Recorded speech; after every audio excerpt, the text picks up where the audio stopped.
नमस्कार, कार्यक्रम नजरिया में आपका स्वागत है। और आज का नजरिया कुछ यूं है कि सरकारी कुर्सी भले ही छूट जाए पर सरकारी मकान से मोहब्बत कभी नहीं टूटती। जी हाँ, आज बात उन नेताओं की जो अब सत्ता में तो नहीं है पर सरकारी बंगले में अभी भी राजा महाराजाओं की तरह डटे बैठे हैं। आखिर क्यों अदालत को कहना पड़ा, जनाब अब चलते बनिए, 4 हफ्ते में मकान खाली कीजिए? किसने मामला उठाया, कोर्ट तक बात कैसे पहुंची और नेताजी क्यों इतने भावुक हो गए? अपने सरकारी घरों से सत्ता का सुख, सरकारी गाड़ी, सुरक्षा, हवेली नुमा बंगले भले किसे नहीं भाते हैं। कुर्सी छूट जाए तो क्या हुआ, सुविधाओं से मोह कहाँ कम होता है। नेता लोग भी बड़े दिल के होते हैं, दिल इतना बड़ा कि सरकारी आवास को छोड़ने का नाम ही नहीं लेते। जी हाँ, बात हो रही है गुलाम नबी आजाद और रविंदर रैना की। दोनों न किसी कुर्सी पर हैं न सरकार का हिस्सा, लेकिन सरकारी बंगला छोड़ने का मन अभी तक नहीं हुआ।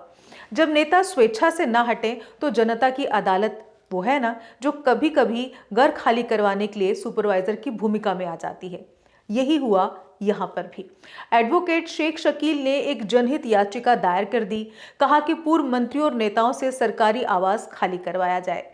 बस फिर क्या था, जम्मू कश्मीर और लद्दाख हाईकोर्ट की डिवीजन बेंच ने सख्त तेवर दिखाए। एस्टेट विभाग को साफ साफ कह दिया कि 4 हफ्ते में आजाद साहब और रैना जी से सरकारी आवास खाली करवाइए। यह आखिरी मौका है। आगे की सुनवाई 23 दिसंबर 2025 को होगी और कोर्ट ने संकेत दे दिया कि ये अंतिम होगी। यानी तस्वीर साफ है, अब दोनों नेताओं को सरकारी मकान छोड़ना ही पड़ेगा।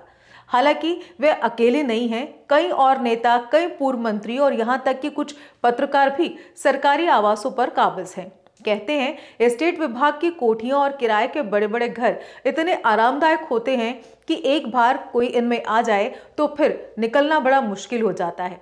कुछ तो ऐसे भी हैं जिनके पास कश्मीर में भी सरकारी आवास हैं और जम्मू में भी, यानी सरकारी मेहरबानी का डबल डोज।